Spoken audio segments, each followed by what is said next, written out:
जय Hind. Welcome to Lion Technical Hub. Lion Technical Hub में आपका स्वागत है। I am Lion sir, having 30 years of experience in industry, and today I am going to tell you about Ohm's law. And बच्चों, आपको ये भी मैं बताऊंगा कि करंट, वोल्टेज, रेजिस्टेंस ये कैसे आपस में जो है रिलेटेड हैं और ओम्स लॉ क्या बोलता है, इन सब चीज़ों के बारे में बताऊंगा। तो जो भी दोस्त अभी जो है हमारे चैनल से पहली बार जुड़े हैं, कृपया चैनल को सब्सक्राइब कर लें। तो आइए शुरू करते हैं। Ohm's law. ओम्स लॉ, जैसा आप जानते हैं कि the ratio between potential difference, potential difference के बारे में मैंने पहले बताया है आपको। Potential difference is nothing but it is a voltage, right. तो अभी आप देख लेते हैं the ratio between the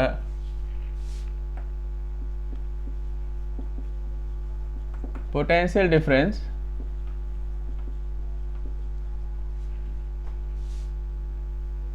between 2 points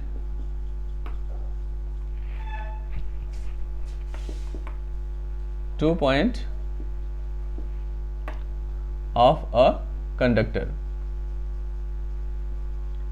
यानी कि एक जो कंडक्टर है उसका जो 2 पॉइंट है उसके बीच में पोटेंशियल डिफरेंस कितना है। What is potential difference? Potential difference is nothing but it is a voltage. यानी कि आपने वोल्टेज को इसको डिफाइन किया है, that is known as potential difference. मैं पहले वीडियो में आपको बताया हूं। तो ये आपका पोटेंशियल डिफरेंस क्या है? वोल्टेज है, राइट। तो ये है आपका 2 पॉइंट के बीच में पोटेंशियल डिफरेंस कितना है, वो आपका वोल्टेज है। तो ये डिफाइन करता है आपका potential difference. Now, if the resistance is constant, यानी resistance is constant, then current flowing in that circuit, यानी कि current flowing क्या है? I, current flowing in that circuit will be directly proportional, will be directly proportional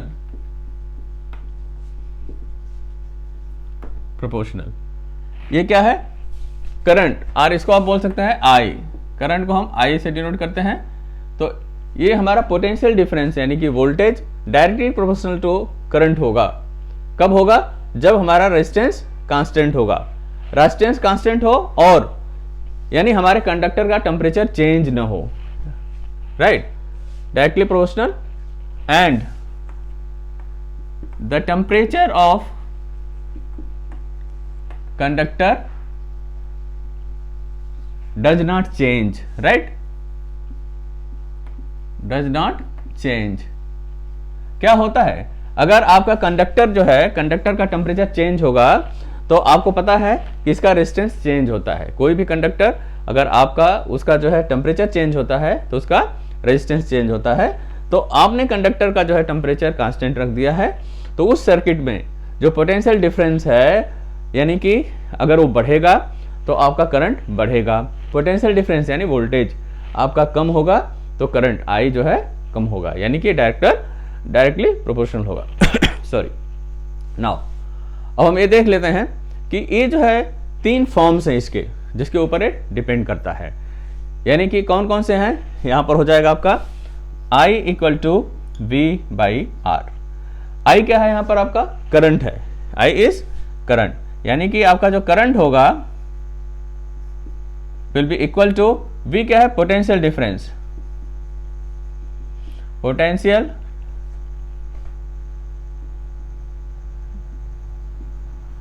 difference upon resistance,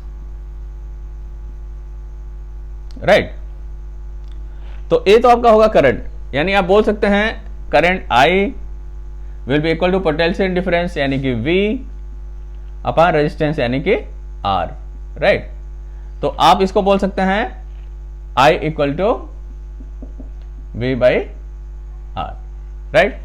दूसरा होता है कि voltage यानी कि V अगर आप निकालें V इक्वल टू, तो ये आपका हो जाएगा I इंटू आर। इस केस में पोटेंशियल डिफरेंस यानी PD will be equal to current, product of current and resistance into resistance, right. और इसी तरह से हम जब रेजिस्टेंस का निकालेंगे, थर्ड हो जाएगा आपका रेजिस्टेंस R इक्वल टू आपका क्या होगा, वो सीधा हो जाएगा V अपान I, और आप बोल सकते हैं PD potential difference upon current, right. तो ये आपके जो है तीन हैं, R equal to V by I and V equal to I R, और आपका हो गया I equal to V by R. तो ये जो तीन फैक्टर हैं ये आपके ओम्स लॉ के बहुत ही इंपॉर्टेंट हैं, और इससे जो है आप इन तीनों को, अगर कोई भी दो आपको पता है, आपको वोल्टेज पता है, करंट पता है, तो आप रेजिस्टेंस निकाल सकते हैं, या रेजिस्टेंस और करंट पता है तो आप वोल्टेज निकाल सकते हैं। इसी तरह से आप कोई भी एक फॉर्म से दूसरे फॉर्म में चेंज कर सकते हैं, राइट। अब जो है हम यहां पर देख लेंगे आगे कि इनका रिलेशन क्या है आपस में, राइट। तो हम इसको मिटा देते हैं अभी।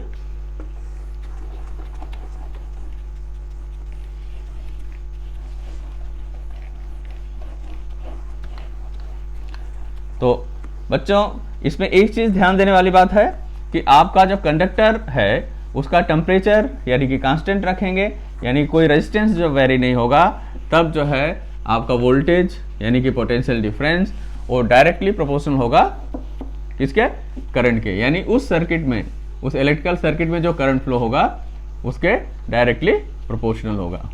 इसका मतलब ये हुआ कि यदि आप वोल्टेज बढ़ाते हैं तो आपका करंट बढ़ेगा, राइट। तो एक तो आपने ये देख लिया। अगर हम पावर की बात करें तो पावर होता है, हम यहां देख लेते हैं, पावर को हम डिनोट करते हैं यहां पर पावर, ये आपका पावर है, यानी हम इसको P से भी डिनोट कर सकते हैं, P equal to V into I, यानी कि वोल्टेज इंटू करंट।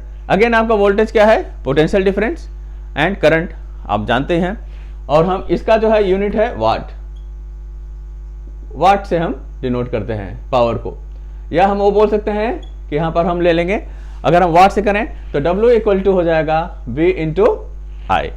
यहां पर V अगेन पोटेंशियल डिफरेंस है, I आपका करंट है, तो यानी हम बोल सकते हैं कि आपका हो जाएगा वाट इक्वल टू V इंटू आई।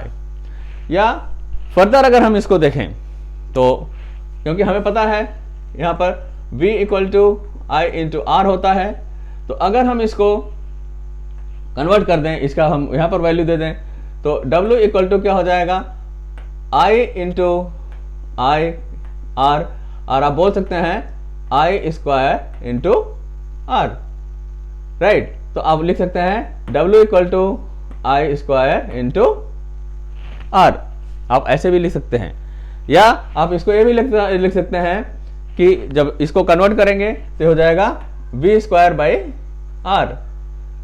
तो इस तरह से आप किसी भी फॉर्म में आप चेंज कर पाएंगे, और आप जानते हैं कि पावर का यूनिट होता है वाट। ऐसे हम अगर रेजिस्टेंस की बात करें, रेजिस्टेंस यानी कि जो हम R से डिनोट करते हैं, तो R इक्वल टू क्या होता है आपका, R इक्वल टू होता है V बाई आई। V यानी आपका वोल्टेज है, एंड I क्या है, करंट है। वोल्टेज क्या है बेसिकली, ये है आपका पोटेंशियल डिफरेंस, राइट। और फर्दर इसको आप वो करेंगे, एलोबरेट करेंगे, तो आप यहां पर पाएंगे कि V स्क्वायर अपान W, इससे भी आप इसको डिनोट कर सकते हैं, या फर्दर इसको करिए तो हो जाएगा W अपान आई स्क्वायर। तो इसको आप जस्ट कन्वर्ट करते जाइएगा, और आपको अगर ये सारे डायरेक्टली फॉर्म याद हैं तो आपको क्वेश्चन सॉल्व करने में बहुत ही आसानी होती है, और बिना टाइम वेस्ट किए आप इसको कर सकते हैं। आइए हम थर्ड देख लेते हैं, आपका है करंट। करंट यानी I। अब करंट को हम देखें तो I इक्वल टू क्या होता है, V बाई आर, यानी कि यहां पर I की हम बात करें तो V बाई आर हो गया है।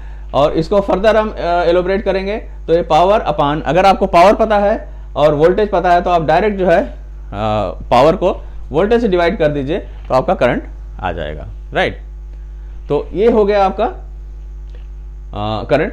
तो आपको अगर ये पता है कि जब भी किसी सर्किट में हमें करंट निकालना है और वहाँ पर हमें पावर पता है कि इतना जो है वाट का पावर है उससे ट्रेवल हो रहा है, और उसमें वोल्टेज भी अगर दी हुई है कि ये सर्किट का इनकमिंग वोल्टेज इतना है, तो हम उसको जो है आसानी से कितना करंट फ्लो हो रहा है डायरेक्टली डिवाइड करके निकाल सकते हैं, राइट। तो ये हो गया आपका ओम्स लॉ।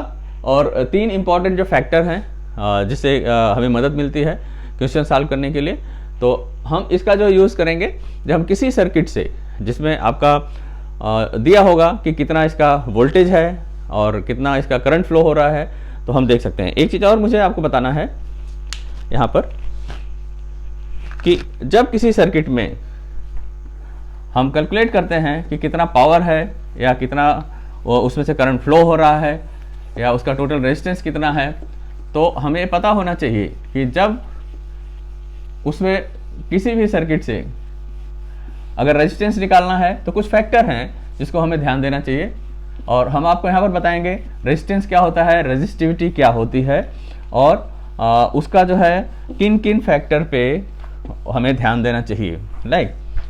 तो जैसा आप जानते हैं कि किसी भी मटेरियल का जो कंडक्टर है तो हम देखते हैं कि उसकी रेजिस्टिविटी जो है, यानी कि अगर उसका वॉल्यूम है जो मेन डिपेंड करता है, अगर हम रेजिस्टेंस निकालें तो R इक्वल टू क्या होता है, पहले ये समझ लेते हैं कि रेजिस्टेंस प्रोपोर्शनल किसके होता है। रेजिस्टेंस जो है प्रोपोर्शनल है किसके, यानी कि अगर कोई वायर है उसकी लेंथ हम बढ़ाते जाएंगे तो रेजिस्टेंस बढ़ता जाता है, राइट, और लेंथ हम कम करते हैं तो रेजिस्टेंस घटता जाता है, यानी कि R प्रोपोर्शनल है किसके, लेंथ के, length of a conductor. L क्या हो गया आपका, लेंथ ऑफ अ कंडक्टर, यानी कि आपका अगर कंडक्टर का लेंथ बढ़ेगा तो हमारा रेजिस्टेंस बढ़ेगा, और अगर कंडक्टर का हम जो है कि क्रॉस सेक्शन एरिया यानी कि अगर बढ़ाएंगे तो क्या होगा, रेजिस्टेंस घटता है। यानी कि आप बोल सकते हैं कि हमारा जो रेजिस्टेंस है ये प्रोपोर्शनल होता है किसके, 1/A के। ये क्या है यहाँ पर, ये आपका है क्रॉस सेक्शन एरिया, या इसको आप बोल सकते हैं यूनिट इसका वॉल्यूम है, यूनिट जो है मीटर में आप ले लें तो 1 मीटर क्यूब में कितना इसका जो एरिया है और उसका उस कंडक्टर का यानी कि कितना रेजिस्टेंस है, राइट। तो हमारा किसी भी कंडक्टर का जो यूनिट एरिया में जो रेजिस्टेंस मिलता है उसकी होती है रेजिस्टिविटी, राइट। तो ये हमारा रेजिस्टिविटी हो जाएगी।